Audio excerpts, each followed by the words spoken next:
ವಿಠ್ಠಲ ರುಖುಮಾಯಿ ಜ್ಯೋತಿಷ್ಯಾಲಯಕ್ಕೆ ಸ್ವಾಗತ ಸುಸ್ವಾಗತ. ಬನ್ನಿ, ಇವತ್ತು ವೀರೇಶ್ ಅವರ ಅಷ್ಟಕ ವರ್ಗ ಹಾಗೂ ಸಮಗ್ರ ಜಾತಕದ ವಿಶ್ಲೇಷಣೆ ಮಾಡೋಣ. ಅಷ್ಟಕ ವರ್ಗ ಹಾಗೂ ಸಮಗ್ರ ಜಾತಕ 1 ಅವರ್ ಆಗುತ್ತೆ. ಅದಕ್ಕಿಂತ ಮುಂಚೆ ಬೇಸಿಕ್ ಡೀಟೇಲ್ಸ್ ತಿಳ್ಕೊಳ್ಳೋಣ ಬನ್ನಿ.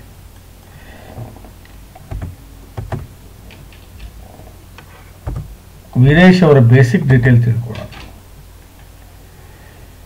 ನೋಡಿ, ವೀರೇಶ್ ಅವರು ಪುರುಷ, 12 ಜುಲೈ 1995, 1 ಗಂಟೆ 5 ನಿಮಿಷ ಬೆಳಗ್ಗೆ, ಯಾದಗಿರಿಯಲ್ಲಿ ಜನನ. ಬೆಳಗ್ಗೆ ಪೂರ್ವಾಷಾಢ ನಕ್ಷತ್ರ, ಧನುರ್ರಾಶಿ, ಮೇಷ ಲಗ್ನದಲ್ಲಿ ಜನನ. ಬನ್ನಿ, ಯಾವ ಯೋಗದಲ್ಲಿ ಹುಟ್ಟಿದ್ದಾರೆ ಇವರು ನೋಡೋಣ.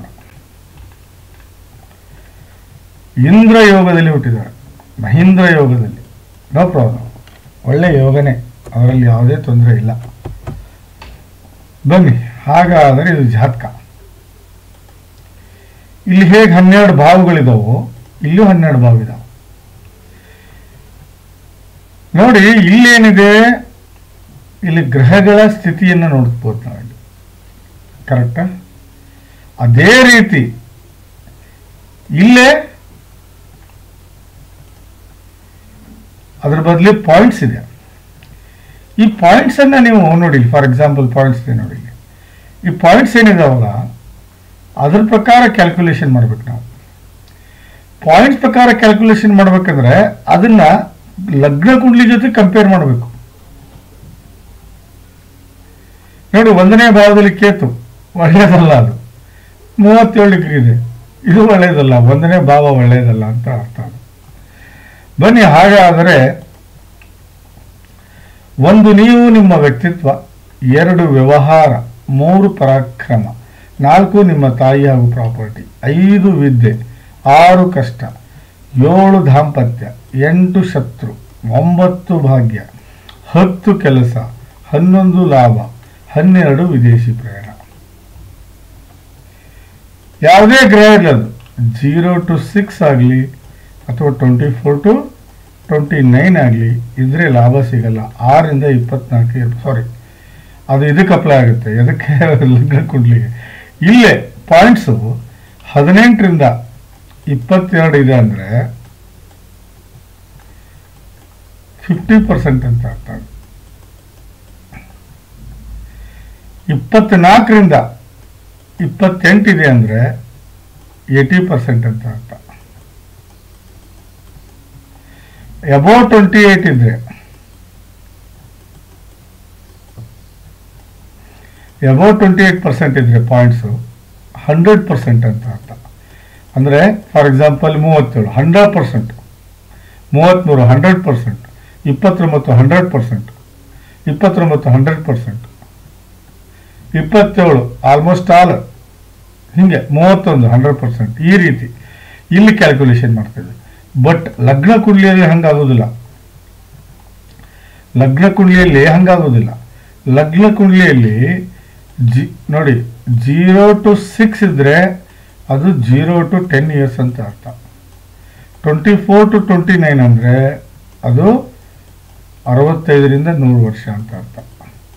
6 ರಿಂದ 24 ಅಂದರೆ 15 ರಿಂದ 60 ವರ್ಷ ಅಂತ. ವರ್ಷ ಅಲ್ಲಿ ಏಜು, ಅಲ್ಲಿ ಪಾಯಿಂಟ್.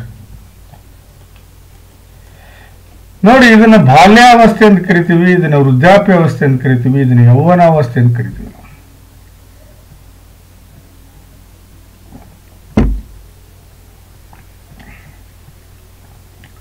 ಯೌವನಾವಸ್ಥೆಯಲ್ಲಿ ಯಾವುದೇ ಗ್ರಹ ಇರಲಿ ಫಲ ಕೊಡುತ್ತೆ. ಅಲ್ಲಿ ಏನಂತೀವಿ, ಅಬೌವ್ 24 ಇದ್ರೆ ಯಾವುದೇ ಗ್ರಹ ಇರಲಿ, ಯಾವುದೇ ಭಾವ ಇರಲಿ, ಅದು ಫಲ ಕೊಡುತ್ತೆ ಅಂತ ಹೇಳ್ತೀವಿ. ಸರಿನಾ? 1, 4, 7, 10 ಕೇಂದ್ರ ಆದರೆ 2 ಧನೇಶ, 11 ಲಾಭೇಶ. 1, 5, 9 ತ್ರಿಕೋಣ ಆದರೆ 6, 8, 12 ಭಾರಿ ಕೆಟ್ಟ ಸ್ಥಾನ.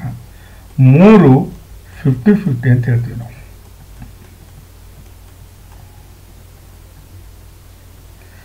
3 50-50 ಅಂತ ಹೇಳ್ತೀವಿ. ಹಾಗಾದರೆ ಗ್ರಹಗಳ ಸ್ಥಿತಿ ಏನಿದೆ ಅದಕ್ಕಿಂತ ಮುಂಚೆ ಬನ್ನಿ ನೋಡೋಣ. ಮೇಷ ಲಗ್ನದ ಯೋಗಕಾರಕ ಗ್ರಹ 1ನೇದೇ ಕುಜ, 2ನೇದು ಚಂದ್ರ, 3ನೇದು ಸೂರ್ಯ, 4ನೇದು ಬಂದು ಗುರು, 5ನೇದು ಬಂದು ಶನಿ. ರಾಹು ಕೇತು ಅತಿ ದೊಡ್ಡ ವಿರೋಧಿಗಳಾದರೆ ಬುಧ ಹಾಗೂ ಶುಕ್ರ ಅತಿ ದೊಡ್ಡ ವಿರೋಧಿಗಳು. ಹಾಗಾದರೆ ಗ್ರಹಗಳ ಸ್ಥಿತಿಯನ್ನು ನೋಡೋಣ.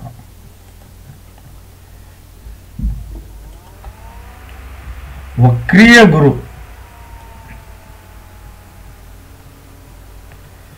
ವಕ್ರೀಯ ಶನಿ ಬಿಟ್ರೆ ಬೇರೆ ಯಾವುದೂ ಇಲ್ಲ ಜಾತಕ.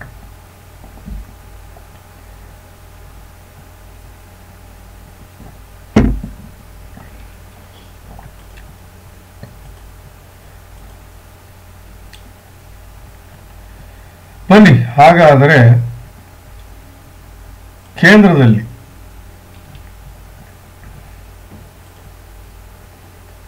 1, 4, 7, 10 ರಾಹು, ಕೇತು ಮತ್ತು ಮಾಂದಿ. ಹಾಗಾಗಿ ಇವನಿಗೆ ಕಾಳ ಸರ್ಪ ದೋಷ ಇದೆ. ಏನಿದೆ? ಕಾಳ ಸರ್ಪ ದೋಷ ಪ್ಲಸ್ ಸರ್ಪದೋಷ ಇದೆ.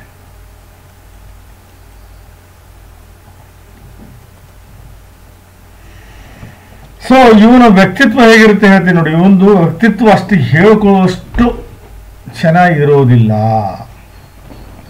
ಒಳ್ಳೆಯ ಗುಣಗಳನ್ನು ಬೆಳೆಸ್ಕೊಂಡಿರೋದಿಲ್ಲ, ಒಳ್ಳೆಯ ವಿಚಾರಗಳಿಗೆ ಬೆಲೆ ಕೊಡೋದಿಲ್ಲ, ಒಳ್ಳೆಯ ಸಂಗತಿಗಳಿಗೆ ಆಸಕ್ತಿಯನ್ನು ತೋರಿಸುವುದಿಲ್ಲ, ಮೆಂಟಲಿ ಕೆಪಬಲ್ ಇರೋದಿಲ್ಲ, ಮೆಂಟಲಿ ಫಿಸಿಕಲಿ ಸ್ಟ್ರಾಂಗ್ ಇರೋದಿಲ್ಲ, ಆಸೆ ಆಕಾಂಕ್ಷೆಗಳು ಈಡೇರೋದಿಲ್ಲ, ಒಳ್ಳೆಯ ಇಮೇಜ್ ಅನ್ನು ಬೆಳೆಯೋದಿಲ್ಲ, ಬುದ್ಧಿವಂತಿಕೆ ನಡೆಯೋದಿಲ್ಲ, ಗ್ರಾಸ್ಪಿಂಗ್ ಪವರ್ ಅಷ್ಟು ಹೇಳ್ಕೊಳ್ಳಷ್ಟು ಇರೋದಿಲ್ಲ, ಒಳ್ಳೆ ಟೇಸ್ಟ್ ಅನ್ನು ಹೊಂದಿರೋದಿಲ್ಲ. ಜಾತಕದವನಿಗೆ ಅಂದ್ರೆ ಇವನಿಗೆ ಜವಾಬ್ದಾರಿ ಇರುವುದಿಲ್ಲ, ಬೇಜವಾಬ್ದಾರಿಯಿಂದ ನಡ್ಕೋತಾನೆ, ಎಲ್ಲವನ್ನು ಈಸಿಯಾಗಿ ತಗೋತಾನೆ,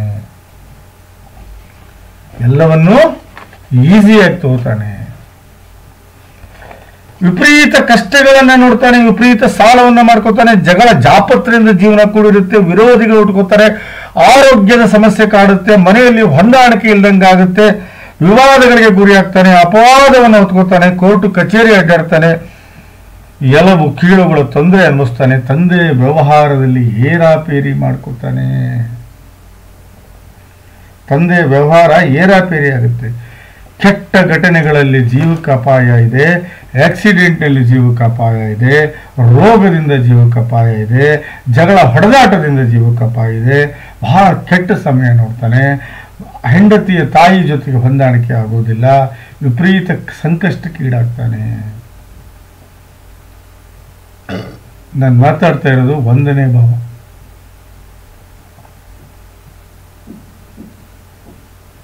1ನೇ ಭಾವದ ಪಾಯಿಂಟ್ಸ್ ಎಷ್ಟಿದೆ?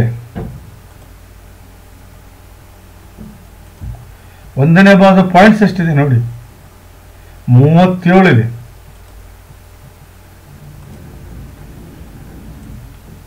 ಅದರ ಅರ್ಥ 100%.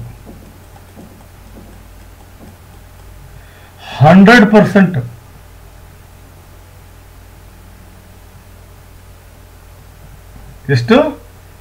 100%. 37. ನಾನು ಹೇಳಿದ್ವಲ್ಲ 100ಕ್ಕೆ 100 ಸತ್ಯ ಅಂತ ಅರ್ಥ. ಸೊ ಪರಿಹಾರ ಏನು ಹಾಗಾದ್ರೆ? ಇದಕ್ಕೆ ಪರಿಹಾರ ನಾಗ ಪ್ರತಿಷ್ಠಾಪನೆ ಮಾಡಿಕೊಳ್ಳೇಬೇಕು.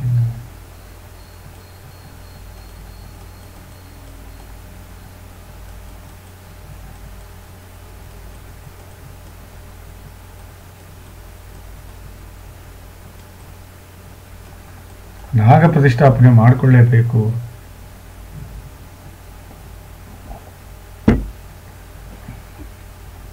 ನಾಗ ಪ್ರತಿಷ್ಠಾಪನೆ ಮಾಡಿಕೊಂಡ್ರೆ ಆ 37 ಡಿಗ್ರಿ ಇದೆಯಲ್ಲ, ಈ 37 ಡಿಗ್ರಿ ಇದೆಯಲ್ಲ ಆಟೋಮೆಟಿಕ್ ಇಳಿಯುತ್ತೆ, ಕಡಿಮೆ ಆಗುತ್ತೆ. ಇದನ್ನು ಹೆಚ್ಚಿಗೆ ಮಾಡಬಾರದು, ಕಡಿಮೆ ಮಾಡಬೇಕು ಇದನ್ನು. ಬನ್ನಿ, ಹಾಗಾದರೆ ಎರಡನೇ ಭಾವ ಎಷ್ಟಿದೆ ನೋಡಿ. ಎರಡನೇ ಭಾವದಲ್ಲಿ ಯಾರಿಲ್ಲ, ಎರಡನೇ ಭಾವದಲ್ಲಿ 26 ಪಾಯಿಂಟ್ ಇದೆ. ಹಾಗಾದರೆ ಎರಡನೇ ಭಾವದ ಸ್ವಾಮಿ ಮೂರನೇ ಮನೆಯಲ್ಲಿದ್ದಾನೆ. ಅದರ ಅರ್ಥ ಏನಪ್ಪಾ ಅಂದ್ರೆ,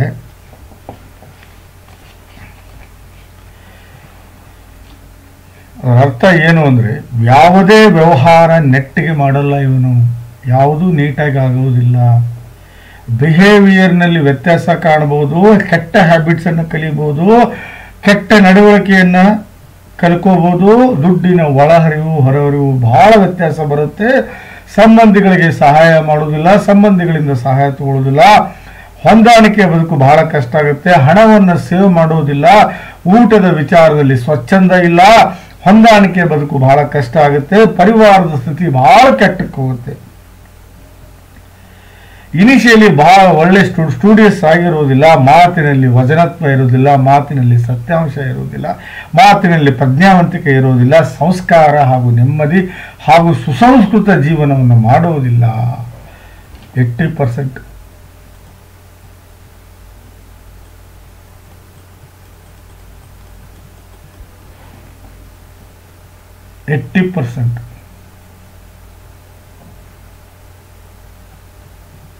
ಬನ್ನಿ, ಹಾಗಾದರೆ ಲಗ್ನ ಕುಂಡಿದನೇನು ಹೇಳುತ್ತೆ ನೋಡೋಣ. ಏನು ಹೋರ ಏನು ಹೇಳುತ್ತೆ?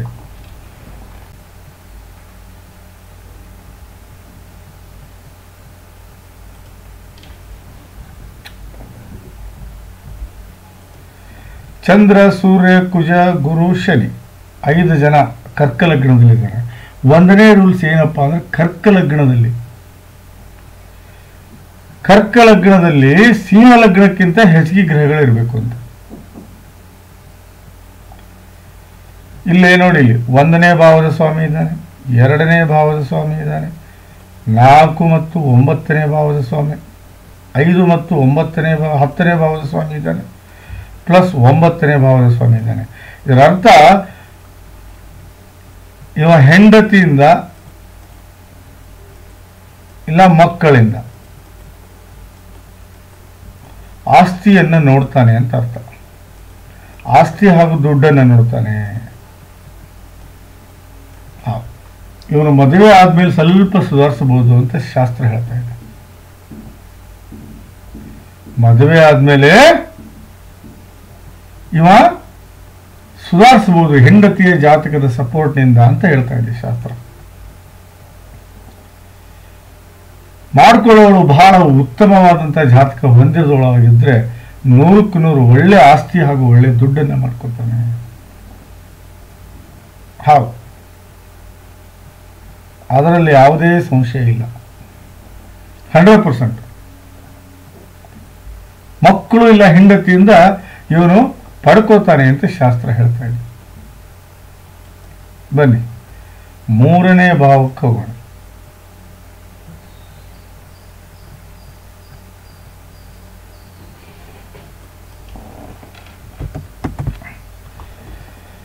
ನೋಡಿ, 3ನೇ ಭಾವದ ಸೂರ್ಯ, ಬುಧ, ಶುಕ್ರ 3 ಜನ ಇದ್ದಾರೆ.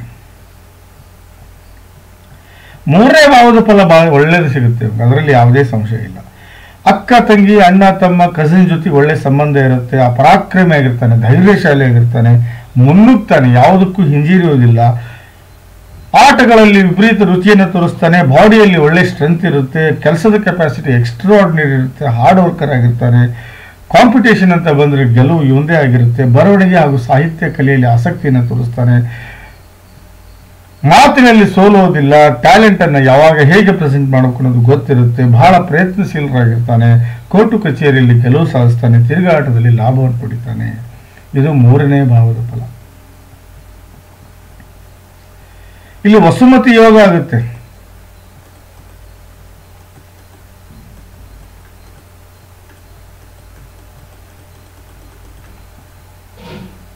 ಯಾರ ಜಾತಕದಲ್ಲಿ ವಸುಮತಿ ಯೋಗ ಆಗುತ್ತೋ ಅವ್ರಿಗೆ ಒಳ್ಳೆ ತಂದೆ ತಾಯಿ, ಅಣ್ಣ ತಮ್ಮ, ಅಕ್ಕ ತಂಗಿ, ಯಶಸ್ಸು, ಆರೋಗ್ಯ, ಐಶ್ವರ್ಯ, ಕೀರ್ತಿ ಸಕಲ ಸಮರ್ಪಕ ಸಂಪೂರ್ಣ ಫಲವನ್ನು ಅನುಭವಿಸ್ತಾರೆ. ಯಾವಾಗ? 40 ಇಲ್ಲ 45 ಏಜ್ ಆದಮೇಲೆ.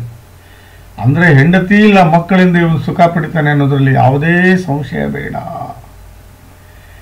ಹೆಂಡತಿ ಮತ್ತು ಮಕ್ಕಳಿಂದ ಇವನು ಸುಖ ಹಾಗೂ ನೆಮ್ಮದಿ, ಪ್ರಾಪರ್ಟಿ, ಯಶಸ್ಸು ಕಾಣ್ತಾನೆ, ಅದರಲ್ಲಿ ಯಾವುದೇ ಸಂಶಯ ಬೇಡ.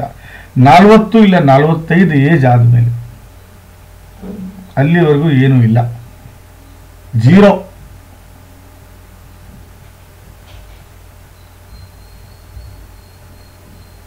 ಜೀರೋ ಅಂತ ಅರ್ಥ.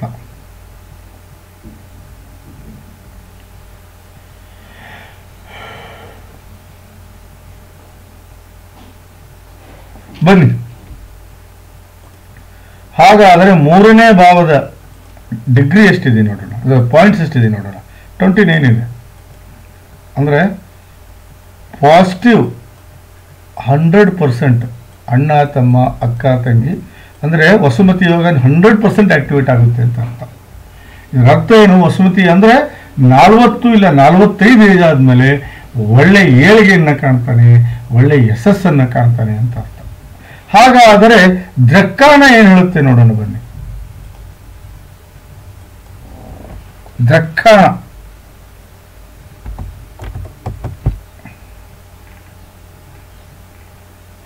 ಮೂರನೇ ದ್ರಕ್ಕಾಣ ನೋಡಿ.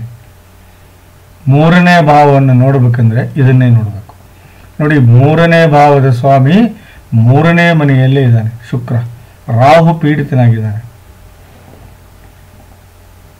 ಸೊ ನಾನು ಹೇಳಿದ್ದು 100% ಅಂತ ಅರ್ಥ.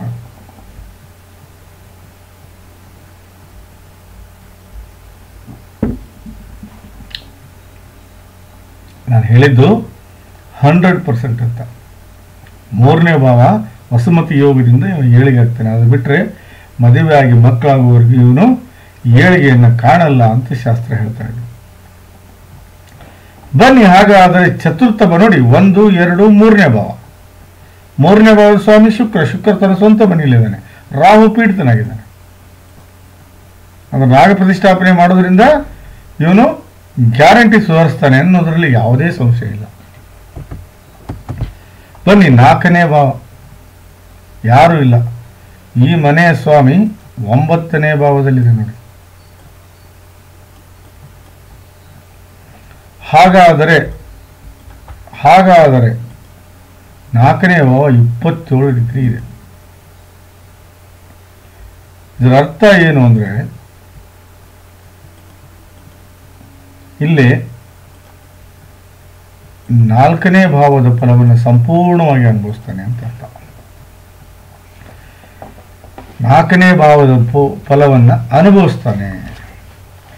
ತಾಯಿ ಜೊತೆಗೆ ಒಳ್ಳೆ ಸಂಬಂಧ ಇರುತ್ತೆ, ತಾಯಿ ಜೊತೆಗೆ ಒಳ್ಳೆ ಬಾಂಧವ್ಯ ಇರುತ್ತೆ, ತಾಯಿಯನ್ನು ಬಹಳ ನಂಬ್ತಾನೆ, ತಾಯಿಯನ್ನು ಪ್ರೀತಿಸ್ತಾನೆ, ತಾಯಿ ಹೇಳಿದ ಮಾತನ್ನು ಕೇಳ್ತಾನೆ, ತಾಯಿಗೆ ಒಳ್ಳೆಯದಾಗಿದೆ, ಒಳ್ಳೆ ವ್ಯವಹಾರಸ್ಥನಾಗ್ತಾನೆ, ಒಳ್ಳೆ ಬಿಸ್ನೆಸ್ ಮಾಡ್ತಾನೆ, ನೆಮ್ಮದಿಯ ಬದುಕನ್ನು ಬದುಕ್ತಾನೆ, ಸುಖಮಯ ಜೀವನವನ್ನು ಸಾಗಿಸ್ತಾನೆ, ಒಳ್ಳೆ ಪ್ರಾಪರ್ಟಿಯನ್ನು ಗಳಿಸ್ತಾನೆ, ಹೈಯರ್ ಎಜುಕೇಶನ್ ಮಾಡ್ಕೊತಾನೆ, ಹಾರ್ಟ್ ರಿಲೇಟೆಡ್ ಯಾವ ತೊಂದರೆ ಬರೋದಿಲ್ಲ, ಕಂಫರ್ಟಬಲ್ ಆಗಿ ಎಲ್ಲರ ಜೊತೆಗೂ ಮೂವ್ ಆಗ್ತಾನೆ, ಮನೆಯ ಸ್ಥಿತಿಯನ್ನು ಎತ್ತರಕ್ಕೆ ತಗೊಂಡೋಗ್ತಾನೆ, ಸ್ಟೈಲ್ ಆಫ್ ಲಿವಿಂಗ್ ಹೈ ಇರುತ್ತೆ, ಮನೆಗೆ ಬಂದವ್ರನ್ನ ಪ್ರೇಮದಿಂದ ನೋಡ್ತಾನೆ, ಸಮಾಜದಲ್ಲಿ ಒಳ್ಳೆ ಹೆಸರನ್ನು ಮಾಡ್ತಾನೆ. ಅದು ಅಲ್ಲದೆ ಮೂವೇಬಲ್ ಅಂಡ್ ಇಮ್ಮೂವೇಬಲ್ ಪ್ರಾಪರ್ಟಿ, ಆಭರಣ ವೆಹಿಕಲ್ಲು ಇತ್ಯಾದಿಗಳನ್ನು ಖರೀದಿ ಮಾಡೋದಲ್ಲದೆ ಮನೆ, ಶಾಪು, ತೋಟವನ್ನು ಖರೀದಿ ಮಾಡ್ತಾನೆ. ಇದು 4ನೇ ಭಾವದ ಫಲ. 4ನೇ ಭಾವದ ಫಲ ಹೇಳ್ತಾ ಇದೆ ನೋಡಿ. ಇಲ್ಲಿ 4ನೇ ಭಾವದ ಸ್ವಾಮಿ ಚಂದ್ರ. ಸೊ 27 ಅಂದರೆ ಅಟ್ಲೀಸ್ಟ್ 80% ಅಕ್ಯುರೇಸಿ ಅಂತ ಹೇಳ್ತಾ ಇದ್ದೀವಿ.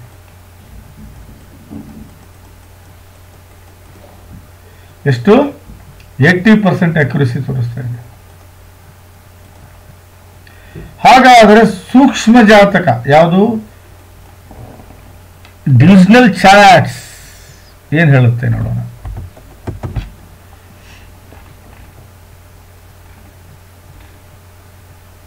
ನೋಡಿ,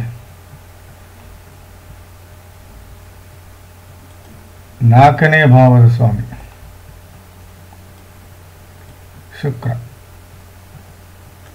3ನೇ ಮನೆಯಲ್ಲಿ ನೀಚ ಭಂಗ ಆಗಿದ್ದಾನೆ.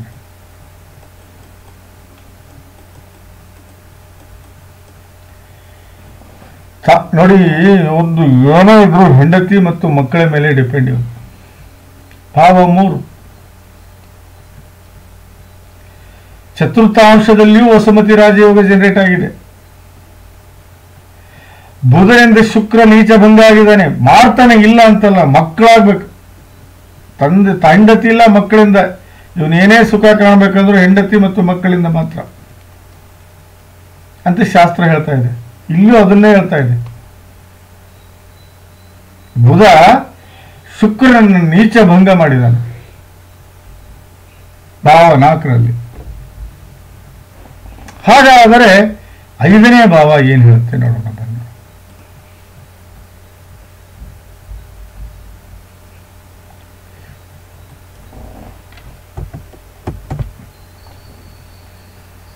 ನೋಡಿ, 5ನೇ ಭಾವದಲ್ಲಿ ಯಾರೂ ಇಲ್ಲ.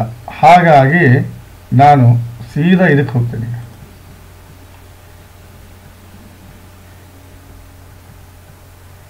5ನೇ ಭಾವ 24 ಇದೆ. ಇದನ್ನು ಕೌಂಟ್ ಮಾಡಬೇಕು ಅಂದರೆ ನಾನು 5ನೇ ಭಾವದಲ್ಲಿ ಯಾರೂ ಇಲ್ಲ. ಹಾಗಾಗಿ ನಾನು ಡಿವಿಷನಲ್ ಚಾರ್ಟಿಗೆ ಹೋಗ್ತೇನೆ. ನೋಡಿ, 5ನೇ ಭಾವದ ಸ್ವಾಮಿ ನೋಡಿ 3ನೇ ಮನೆಯಲ್ಲಿದ್ದಾನೆ.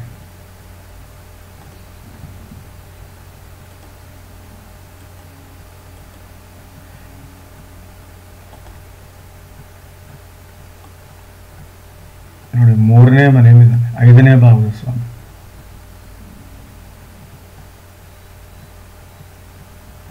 ಮೂರನೇ ಭಾವದಲ್ಲಿ ಬಂದು ಕೂತಿದ್ದಾನೆ.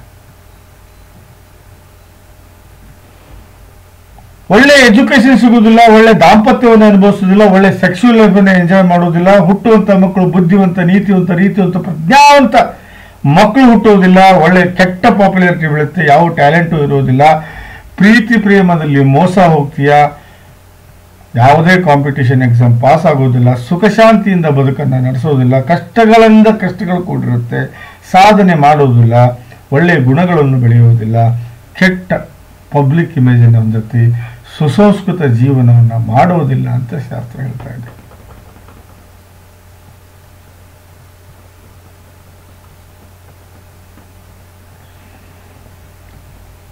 ಹಾಗಾದರೆ 5ನೇ ಭಾವದ ಈ ಹಾಡಾದರೆ ಸೂಕ್ಷ್ಮ ಕುಂಡಲಿ D7 and D24 ನೋಡ್ಬೇಕಿಲ್ಲ. ಬನ್ನಿ ನೋಡೋಣ. D7 ಏನು ಹೇಳುತ್ತೆ?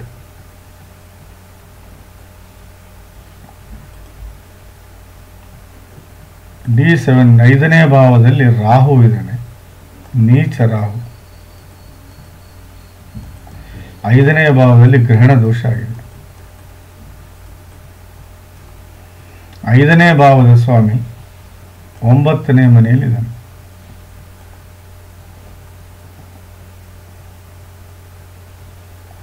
ಇವನು ಚಿಕ್ಕವನಿದ್ದಾಗಲೇ ನಾಗ ಪ್ರತಿಷ್ಠಾಪನೆ ಮಾಡಿಸ್ಬೇಕಾಗಿತ್ತು ನೀವು.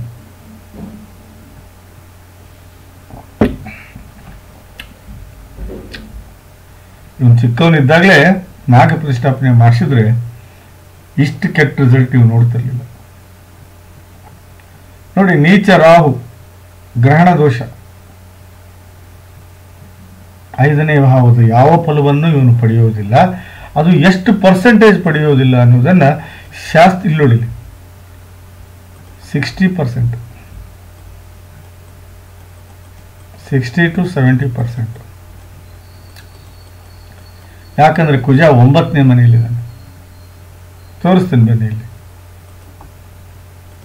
ನೋಡಿ. ಕುಜ 9ನೇ ಮನೆಯಲ್ಲಿದ್ದಾನೆ. 60ರಿಂದ 70% ನಿಮಗೆ ಹಾನಿ ಆಗುತ್ತೆ ಅಂತ 5ನೇ ಭಾವ ಹೇಳ್ತಾ ಇದೆ. ದಯವಿಟ್ಟು ನಾಗ ಪ್ರತಿಷ್ಠಾಪನೆ ಮಾಡಿಕೊಳ್ಳಿ. ಕೊನೆಗೆ ಹೇಳ್ತೀನಿ ಏನೇನು ಮಾಡ್ಕೋಬೇಕು, ಏನೇನು ಮಾಡ್ಕೋಬಾರ್ದು ಅನ್ನೋದನ್ನು ಕೊನೆಯಲ್ಲಿ ನಾನು 100% ಹೇಳ್ತೀನಿ. ಬನ್ನಿ, ಹಾಗಾದರೆ 6ನೇ ಭಾವ ನೋಡೋಣ. ಇಲ್ಲಿ 24 D24.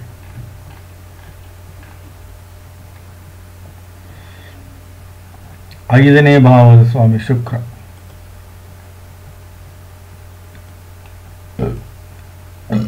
ಎರಡನೇ ಮನೆಯಲ್ಲಿದ್ದಾನೆ.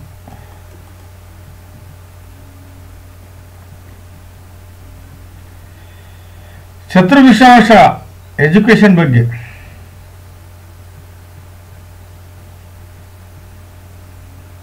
ಅಸ್ಥಿಭಂಗ ದೋಷ ಆಗಿದೆ. ನಿಮಗೆ ಎಜುಕೇಷನ್ ಇದೆಯೋ ಗೊತ್ತಿಲ್ಲ, ಬಟ್ ಮೇಲ್ಬುದ್ಧಿ ಅಂಕರು ಭಾಳ ಚೆನ್ನಾಗಿದೆ. ಎಜುಕೇಷನ್ ಬೇರೆ, ಮೇಲ್ಬುದ್ಧಿ ಬೇರೆ. ಮೇಲ್ಬುದ್ಧಿ ಅಂದರೆ ನೋಡಿ ತಿಳ್ಕೊಳ್ಳುವಂಥದ್ದು, ಅದು ಚೆನ್ನಾಗಿದೆ ಅಂತ ಶಾಸ್ತ್ರ ಹೇಳ್ತಾ ಇದೆ. ನನಗೆ ಎಜುಕೇಷನ್ ಬಗ್ಗೆ ನನಗೆ ಗ್ಯಾರಂಟಿ ಇಲ್ಲ ನಿಮ್ಮದು. ಬನ್ನಿ, ಹಾಗಾದರೆ 6ನೇ ಭಾವದಲ್ಲಿ ಯಾರಿದ್ದಾರೆ ನೋಡಿ. 6ನೇ ಭಾವದಲ್ಲಿ ಕೇತು ನೋಡಿ.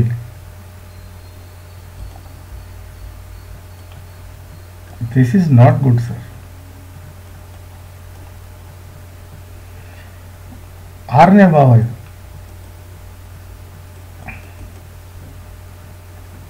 ಒಂದನೇ ಮನೆ ಸ್ವಾಮಿ 6ನೇ ಭಾವದಲ್ಲಿ ವಿಪರೀತ ಕಷ್ಟಗಳನ್ನು ನೋಡ್ತೀರಿ, ವಿಪರೀತ ಸಾಲವನ್ನು ಮಾಡ್ಕೋತೀರಿ, ವಿಪರೀತ ಜಗಳ ಜಾಪತ್ರೆಯಿಂದ ಜೀವನ ಕೊಡುತ್ತೆ, ವಿರೋಧಿಗಳು ಹುಡ್ಕೋತಾರೆ, ಆರೋಗ್ಯದ ಸಮಸ್ಯೆ ಕಾಡುತ್ತೆ, ಮನೆಯಲ್ಲಿ ಹೊಂದಾಣಿಕೆ ಆಗೋದಿಲ್ಲ, ವಿವಾದಗಳಿಗೆ ಗುರಿ ಆಗ್ತೀರಿ, ಅಪವಾದವನ್ನು ಹೊತ್ಕೋತೀರಿ, ಕೋರ್ಟು ಕಚೇರಿ ಅಡ್ಡಾಡ್ತೀರಿ, ಎಲುಬು ಕೀಳುಗಳ ತೊಂದರೆ ಅನುಭವಿಸ್ತೀರಿ, ತಂದೆ ವ್ಯವಹಾರದಲ್ಲಿ ಏರಾಪೈರಿ ಆಗುತ್ತೆ, ಕೆಟ್ಟ ಘಟನೆಗಳಲ್ಲಿ ಜೀವಕ್ಕೆ ಅಪಾಯ ಇದೆ, ರೋಗದಿಂದ ಜೀವಕ್ಕೆ ಅಪಾಯ ಇದೆ, ಆಕ್ಸಿಡೆಂಟ್ನಲ್ಲಿ ಜೀವಕ್ಕೆ ಅಪಾಯ ಇದೆ, ಜಗಳ ಹೊಡೆದಾಟದಲ್ಲಿ ಜೀವಕ್ಕೆ ಅಪಾಯ ಇದೆ, ಕೆಟ್ಟ ಸಮಯವನ್ನು ನೋಡ್ತೀರಿ ಅಂತ ಶಾಸ್ತ್ರ ಹೇಳ್ತಾ ಇದೆ. ಅದು ಎಲ್ಲಿ ಎಷ್ಟು ಪರ್ಸೆಂಟೇಜ್ ಐತೆ ಅನ್ನೋದನ್ನ ನೋಡ್ಬೇಕು ನಾನು. ದಟ್ ಈಸ್ 100% ಅಂತ ಹೇಳುತ್ತೆ. ಈಗ ನಾನು ಏನು ಹೇಳಿದಲ್ಲ, ದಟ್ ಈಸ್ ಪ್ಯೂರ್ಲಿ 100% ಅಂತ ಹೇಳುತ್ತೆ.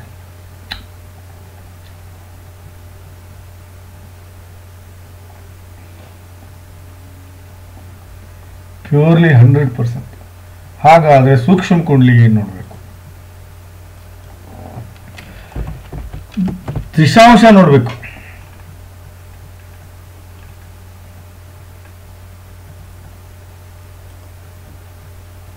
ತ್ರಿಶಾಂಶ ಬಹಳ ಕೆಟ್ಟಿದೆ.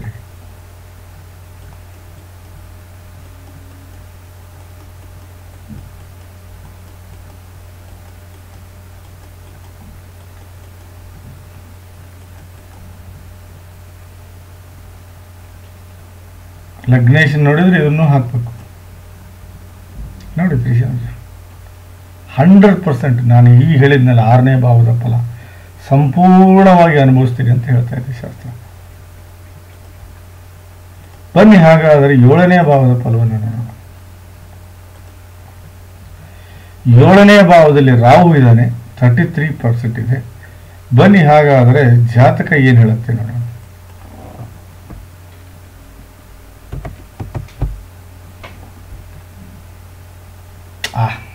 ರಾಹು ನಿಮ್ಮ ದಾಂಪತ್ಯ ಅಷ್ಟು ಹೇಳ್ಕೊಳ್ಳೋಷ್ಟು ಚೆನ್ನಾಗಿರೋದಿಲ್ಲ. ಹೆಂಡತಿಯ ಗುಣಗಳು ಗಂಡನಿಗೆ, ಗಂಡನ ಗುಣಗಳು ಹೆಂಡತಿಗೆ ಇಷ್ಟ ಆಗೋದಿಲ್ಲ. ದಾಂಪತ್ಯದ ಆಯುಷ್ಯ ಬಹಳ ಕಡಿಮೆ ಇರುತ್ತೆ. ದಿನನಿತ್ಯ ಬರೋ ದುಡ್ಡು ಬರೋದಿಲ್ಲ. ದಿನನಿತ್ಯ ಬರೋ ದುಡ್ಡಿಗೆ ಹಾಹಾಕಾರ ಆಗುತ್ತೆ. ಪಾರ್ಟ್ನರ್ಶಿಪ್ ಆಗಲಿ ವ್ಯವಹಾರ ಆಗಲಿ ನಡೆಯೋದಿಲ್ಲ. ಸೆಕ್ಸುವಲ್ ಲೈಫ್ ಬಹಳ ಕೆಟ್ಟಿರುತ್ತೆ, ಇಲ್ಲಾಂದ್ರೆ ವಿಪರೀತ ಇರುತ್ತೆ. ದಿನನಿತ್ಯದ ನಡವಳಿಕೆ ಅಷ್ಟು ಹೇಳ್ಕೊಳ್ಳೋಷ್ಟು ಚೆನ್ನಾಗಿರೋದಿಲ್ಲ. ಸ್ವಂತ ಬಿಸ್ನೆಸ್ ಮಾಡಿದರೆ 100ಕ್ಕೆ 100 ಲಾಭ ಆಗೋದಿಲ್ಲ. ಪ್ರೊಫೆಷನಲಿ ನೀವು ಹಿಟ್ ಆಗೋದಿಲ್ಲ. ಜೀವನ ಲಾಭದಲ್ಲಿ ಹೋಗೋದಿಲ್ಲ.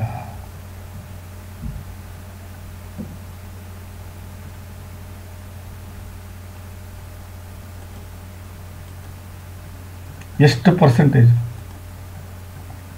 33. 100% ಅಂತ ಹೇಳುತ್ತೆ.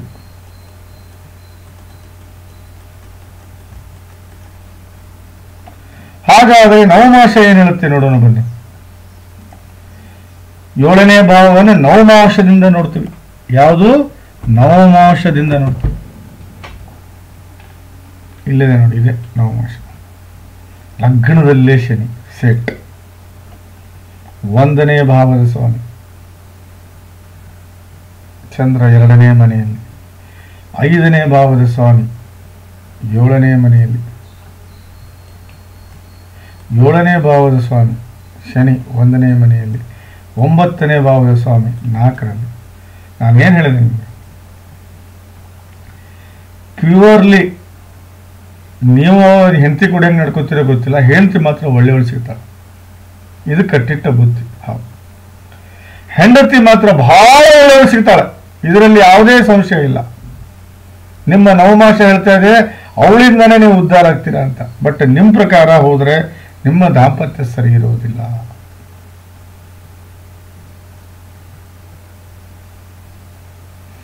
ರುಚಕ ಮಹಾಪುರುಷ ರಾಜಯೋಗ ಆಗಿದೆ ಇಲ್ಲಿ.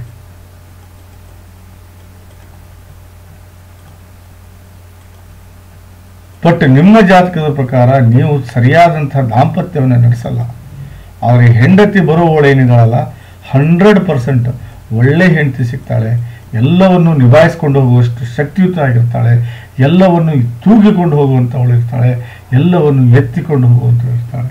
ನಾನು ಹೇಳ್ತಾ ಇಲ್ಲ, ನಿಮ್ಮ ಜಾತಕದ ನವಮಾಶ ಹೇಳ್ತಾ ಇದೆ.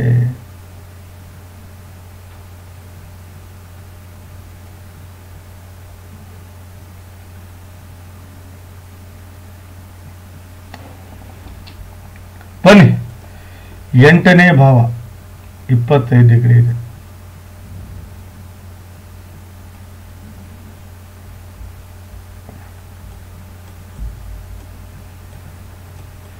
ಅಂದ್ರೆ 60% ಅಂತ ಅರ್ಥ. ಏನು 8ನೇ ಭಾವ?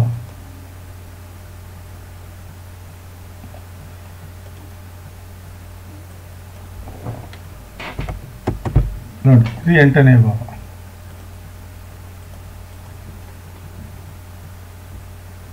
ಗುರು ಯಾರಿವನು? 9ನೇ ಭಾವದ ಸ್ವಾಮಿ 8ರಲ್ಲಿ ಬಂದು ಕೂತಿದ್ದಾನೆ. ವಕ್ರೀಯ. ವಕ್ರೀಯ ಅಂದ್ರೆ ಈ ರೀತಿ ಮೂವ್ ಆಗುವಂತ ಗ್ರಹಗಳಿಗೆ ವಕ್ರೀಯ ಅಂತ ಕರಿತೀವಿ ನಾವು. ಒಬ್ಬೊಬ್ರು ಹೇಳ್ತಾರೆ ಒಮ್ಮೆ ಇರ್ತಾನಂತೆ, ಒಮ್ಮೆ ಇಲ್ಲಿ ಬರ್ತಾನಂತೆ, ಒಮ್ಮೆ ಇಲ್ಲಿ ಬರ್ತಾನಂತೆ. ಸಾರಿ ಸರ್, ಯಾವ ಗ್ರಹವು ಆಂಟಿ ಕ್ಲಾಕ್ ವೈಸ್ ಹೋಗಲ್ಲ. ಸಾರಿ ಸಾರಿ ಸಾರಿ ಸಾರಿ ಸಾರಿ ಯಾವ ಗ್ರಹವು ಆಂಟಿ ಕ್ಲಾಕ್ ವೈಸ್ ಮೂವ್ ಆಗುವುದೇನೇ ಇಲ್ಲ. ನೋಡಿ, ಒಂದ್ ಮಾತು ಹೇಳ್ತೀನಿ, ಅಪ್ಪಿತಪ್ಪಿ ಗುರು ಏನಾದರೂ ಅಷ್ಟಮದಲ್ಲಿ ಬಂದ್ರೆ ಇಡೀ ಜೀವನ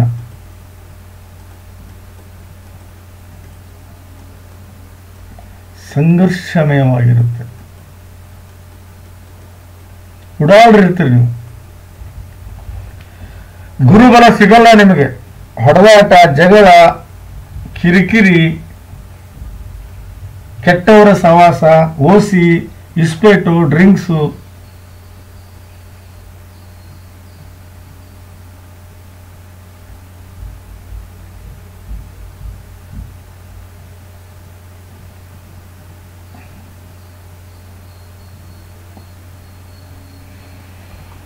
ಎಂಟನೇ ಭಾವದ್ದು ಏನಿದೆ ನೋಡೋಣ ಬನ್ನಿ.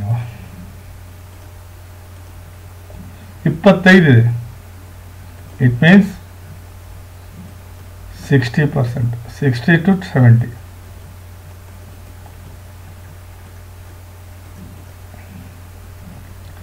ಅಷ್ಟು ಕೆಟ್ಟ ಘಟನೆಗಳು ನಡೀತವೆ ಅಂತ ಅರ್ಥ. ಹಾಗಾದ್ರೆ 8ನೇ ಭಾವದ ಇದನ್ನು ನೋಡ್ಬೇಕಂದ್ರೆ ಏನ್ ನೋಡ್ಬೇಕು? ತ್ರಿಶಾಂಶ ನೋಡ್ಬೇಕು. 6 into 12 ತ್ರಿಶಾಂಶನೇ ನೋಡ್ಬೇಕು. ಸರಿ ಇಲ್ಲ ರೀ. ನೋಡಿ, 9ನೇ ಭಾವದ ಸ್ವಾಮಿ ನೀಚ, 5ನೇ ಭಾವದ ಸ್ವಾಮಿ 6ನೇ ಮನೆಯಲ್ಲಿ, 2ನೇ ಭಾವದ ಸ್ವಾಮಿ 6ನೇ ಮನೆಯಲ್ಲಿ, 7 ಮತ್ತು 10ನೇ ಭಾವದ ಸ್ವಾಮಿ 3ರಲ್ಲಿ ರಾಹು ಪೀಡಿತ. ನಾನು ಹೇಳುವ ಎಲ್ಲ ನೀವು ಮಾಡಿಕೊಂಡ್ರೆ ತುಂಬ ಸರ್. ನಾನು ಹೇಳುವ ಎಲ್ಲ 9ನೇ ಭಾವದ ಫಲ ಎಷ್ಟಿದೆ? 20 ಇದೆ. ಕಾರಣ ಏನು ಹೇಳಿ 20 ಇರಕ್ಕಿದು?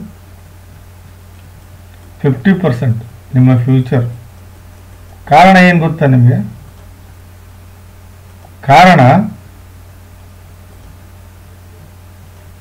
9ನೇ ಭಾವದ ಸ್ವಾಮಿ 8ನೇ ಮನೆಯಲ್ಲಿ, 4ನೇ ಭಾವದ ಸ್ವಾಮಿ 9ನೇ ಮನೆಯಲ್ಲಿ. ಒಂದಾದ್ರೂ ಯೋಗ ನಿಮಗೆ ಇದರಲ್ಲಿ ವಸುಮತಿ ಯೋಗ ಅಂದ್ಬಿಟ್ರೆ ಬೇರೆ ಯಾವುದೇ ಶ್ರೇಷ್ಠ ರಾಜಯೋಗ ನಿಮಗೆ ಬಂದಿಲ್ಲ. ಬಹಳ ಕೆಟ್ಟ ವಿಚಾರಗಳಿವೆಲ್ಲ. ನೋಡಿದ್ರೆ ವಿಚಿತ್ರ ಅನಿಸುತ್ತೆ ನನಗೆ. ಆಶೀರ್ವಾದ ಸಿಗುತ್ತೆ, ಧರ್ಮವನ್ನು ನಂಬ್ತೀರಿ, ಭಾಗ್ಯವಂತರಾಗಿರ್ತೀರಿ, ಪ್ರಾಪ್ತಿಯನ್ನು ಪಡ್ಕೋತೀರಿ, ತಂದೆಯ ಜೊತೆಗೆ ಒಳ್ಳೆ ಸಂಬಂಧ ಇರುತ್ತೆ, ಸಾಧನೆಗೆ ದಾರಿ ಮಾಡ್ಕೋತೀರಿ, ಸುಖಮಯ ಜೀವನ ಸಾಗಿಸ್ತೀರಿ, ಗೆಲುವು ಸದಾ ನಿಮ್ದಾಗಿರುತ್ತೆ, ಸಂಬಂಧಿಗಳಿಗೆ ಸಹಾಯ ಮಾಡ್ತೀರಿ, ಸಂಬಂಧಿಗಳಿಂದ ಸಹಾಯ ತಗೋತೀರಿ, ದೇವರ ಆಶೀರ್ವಾದ ಇರುತ್ತೆ, ಬಹಳ ಲಕ್ಕಿಯಾಗಿರ್ತೀರಿ, ಪುಣ್ಯದ ಕೆಲಸ ಮಾಡ್ತೀರಿ, ಮನೆಯಲ್ಲಿ ನೆಮ್ಮದಿಯಿಂದ ಬದುಕ್ತೀರಿ. 50% ಅಷ್ಟೇ. As I told you 50%, because 20 points ಇದೆ. ಅದಕ್ಕೆ ಏನು ಮಾಡ್ಬೇಕು ಗುರುಗಳೇ? ಅದಕ್ಕೆ ಗುರು ಶಾಂತಿ ಮಾಡಿದರೆ ಆಟೋಮೆಟಿಕ್ ಇದು ಹೆಚ್ಚಿಗೆ ಆಗುತ್ತೆ, ಇಲ್ಲ ಅಂದ್ರೆ ಇಲ್ಲ. ಹಾಗಾದರೆ ಸೂಕ್ಷ್ಮ ಕುಂಡಲಿಯನ್ನು ನೋಡ್ಬೇಕಂದ್ರೆ ಯಾವ D20 ಅಂಡ್ D27 ನೋಡ್ಬೇಕು.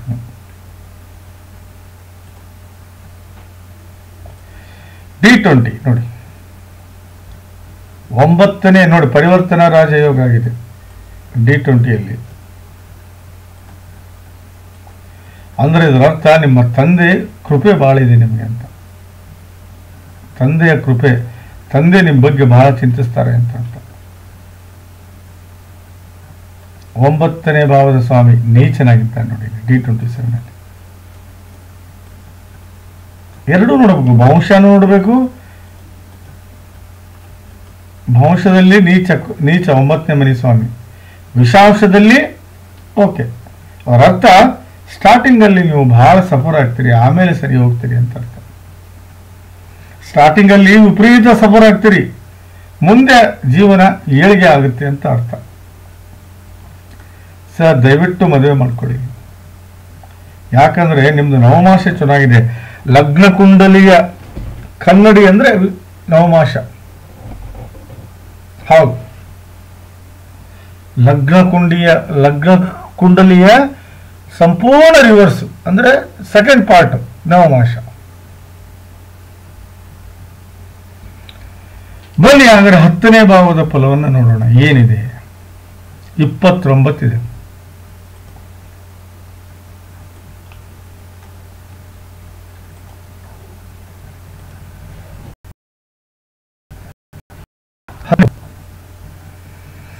ಹತ್ತನೇ ಭಾವದಲ್ಲಿ ಯಾರಿದ್ದಾರೆ ನೋಡೋಣ ಬನ್ನಿ.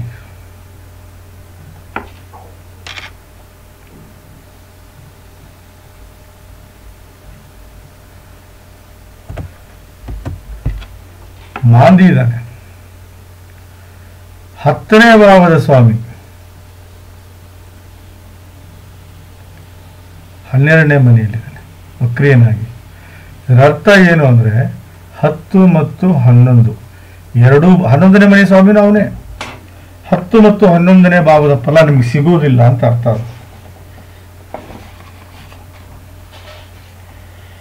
ನೀವು ಮಾಡೋ ಕೆಲಸ ನಿಮ್ಗೆ ಇಷ್ಟ ಆಗೋದಿಲ್ಲ, ಕೆಲಸದ ವಿಧಾನ ಇಷ್ಟು ಕರೆಕ್ಟ್ ಆಗಿರೋದಿಲ್ಲ, ಕೆಲಸದಲ್ಲಿ ಗೆಲುವು ಕಾಣುವುದಿಲ್ಲ, ಕೆಲಸದಲ್ಲಿ ಗಳಿಕೆ ಕಾಣುವುದಿಲ್ಲ, ತಂದೆಯ ಜೊತೆಗೆ ಸಂಬಂಧ ಹೇಳ್ಕೊಳ್ಳೋಷ್ಟು ಉಳಿಯೋದಿಲ್ಲ, ಮಾನ ಪ್ರತಿಷ್ಠೆ ಸ್ಥಾನ ಸಂಪತ್ತು ಐಶ್ವರ್ಯ ಕೀರ್ತಿ ಆರೋಗ್ಯ ಆಯುಷ್ಯವನ್ನು ಅಷ್ಟು ಹೇಳ್ಕೊಳ್ಳೋಷ್ಟು ಪಡೆಯುವುದಿಲ್ಲ ಅಂತ ಶಾಸ್ತ್ರ ಹೇಳುತ್ತೆ.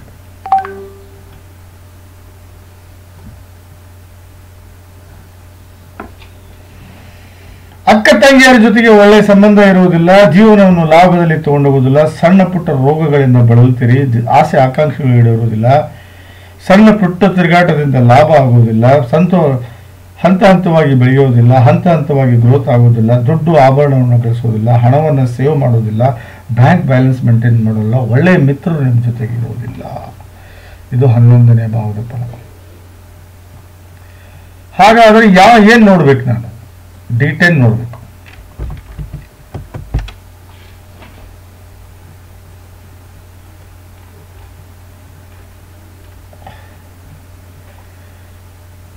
ಹತ್ತನೇ ಭಾವದ ಸ್ವಾಮಿ ಯಾರು?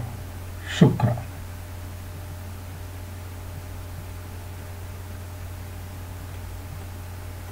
ಮೂರನೇ ಭಾವದಲ್ಲಿ ಇದ್ದಾನೆ.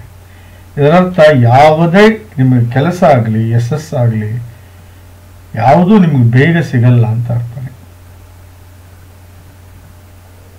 11ನೇ ಭಾವಕ್ಕೆ ಸೂಕ್ಷ್ಮ ಕುಂಡಲಿ ಇಲ್ಲ. ನೋಡಿ ನಾವೇನ್ ಹೇಳ್ತೇವೆ ಇಲ್ಲಿ ನೋಡಿ 29 100% ನೀವು ಯಾವುದೂ ಕೆಲಸ ಕರೆಕ್ಟಾಗಿ ಮಾಡಲ್ಲ ಅಂತ ಹೇಳ್ತಾ ಇದ್ದೀವಿ.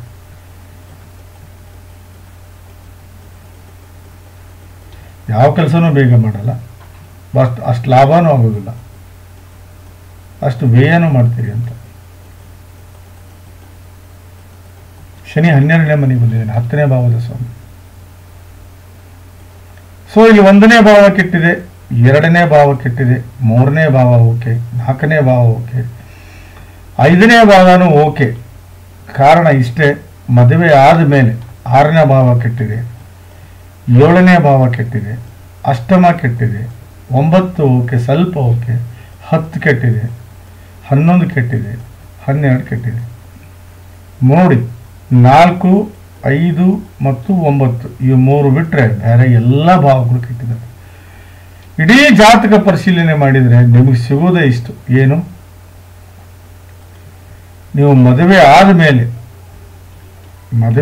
ಮೇಲೆ ನಿಮಗೆ ಒಳ್ಳೆ ಜೀವನ ಸಿಗುತ್ತೆ ಅಂತ. ನೋಡಿ 1ನೇ ಭಾವ ಹೋಗಿದೆ, 2ನೇ ಭಾವ ಆಗುತ್ತೆ ಮಕ್ಕಳಾದ್ಮೇಲೆ, ಮಕ್ಕಳಿಂದ ಏನಾದರೂ ಪಡಿಬೋದು ನೀವು, ಪ್ರಾಪರ್ಟಿ ಇಲ್ಲ ಇದು ಅಂತ ಶಾಸ್ತ್ರ ಹೇಳ್ತಾ ಇದೆ. 3ನೇ ಭಾವ ಓಕೆ, 3ನೇ ಭಾವದಿದೆ. 4ನೇ ಭಾವ ಅಷ್ಟು ಹೇಳ್ಕೊಳ್ಳೋಂಗಿಲ್ಲ, ನೀಚ ಭಂಗ ಆಗಿದೆ. 4ನೇ ಭಾವ ನೀಚ ಭಂಗ ಆಗಿದ್ದರಿಂದ ನಿಮಗೆ ಮಕ್ಕಳಾಗಿಂದ ಅಥವಾ ಲಗ್ನ ಆಗಿಂದ ಸುಧಾರಿಸಬಹುದು ಅಂತ ಹೇಳ್ತಾ ಇದೆ. 5ನೇ ಭಾವದಲ್ಲಿ 5ನೇ ಭಾವ ಗ್ರಹಣ ದೋಷ ಆಗಿದೆ, 9 ಚೆನ್ನಾಗಿದೆ, 7ನೇ ಭಾವ ಮದುವೆ ನಿನ್ನ ಹೆಂಡತಿಯ ಜಾತಕ ಚೆನ್ನಾಗಿರುತ್ತೆ, ಅದರಿಂದ ನೀನು ಇಂಪ್ರೂವ್ ಆಗ್ತೀಯ ಅಂತ ಶಾಸ್ತ್ರ ಹೇಳುತ್ತೆ.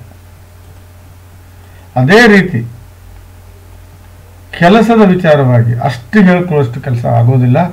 ಡ್ವಿಟೋಲ್ ಇದನ್ನ ಎದಕ್ಕೆ ನೋಡ್ತೀವಿ ಅಂದರೆ ನಿಮ್ಮ ತಂದೆಯ ಕೃಪೆ ಬಾಳಿದೆಯೋ ಅಥವಾ ತಾಯಿಯ ಕೃಪೆ ಬಾಳಿದೆಯೋ ಅಂತ ನೋಡಕ್ಕೆ. ನೋಡಿ ಶುಕ್ರ 3ನೇ ಮನೆಯಲ್ಲಿದ್ದಾನೆ, ಚಂದ್ರ 10ನೇ ಮನೆಯಲ್ಲಿದ್ದಾನೆ, ಗುರು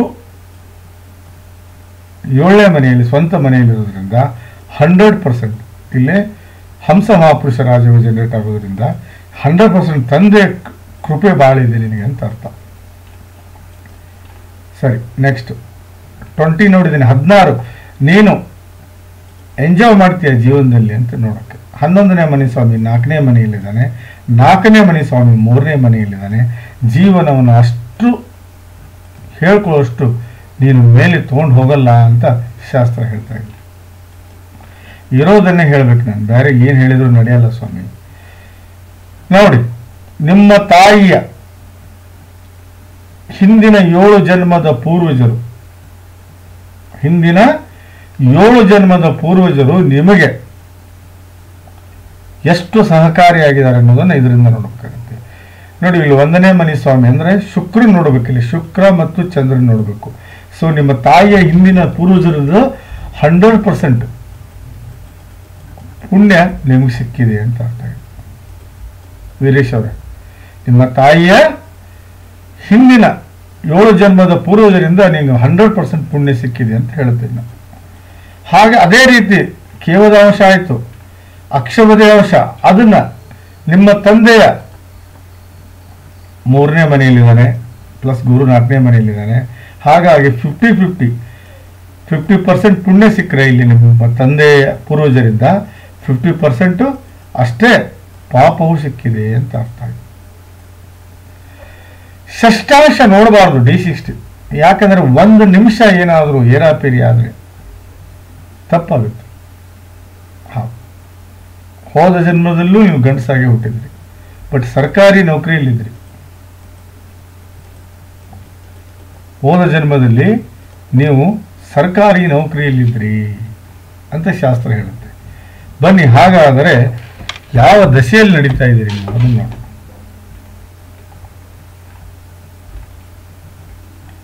ಸದ್ದೇ ಚಂದ್ರ ದಶೆ, ಈಗೇನು ಚಿಂತೆ ಇಲ್ಲ.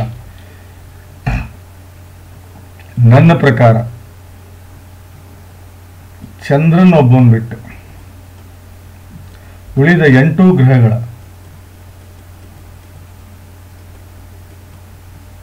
ಶಾಂತಿ ಮಾಡಿಸಿ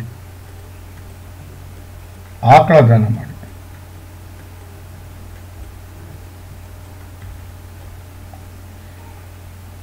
ಎಂಟು ಗ್ರಹಗಳ ಶಾಂತಿ ಮಾಡಿಸಿ ಆಕಳ ದಾನ ಮಾಡಿ, ಚಂದ್ರನೊಬ್ಬನ್ ಬಿಟ್ಟು. ಬನ್ನಿ ಇನ್ನೊಂದು ಸರಿ ನಾನು ಹೇಳ್ತೀನಿ ನಿಮಗೆ. ಸರ್ 1ನೇ ಭಾವ ಕೆಟ್ಟಿದೆ,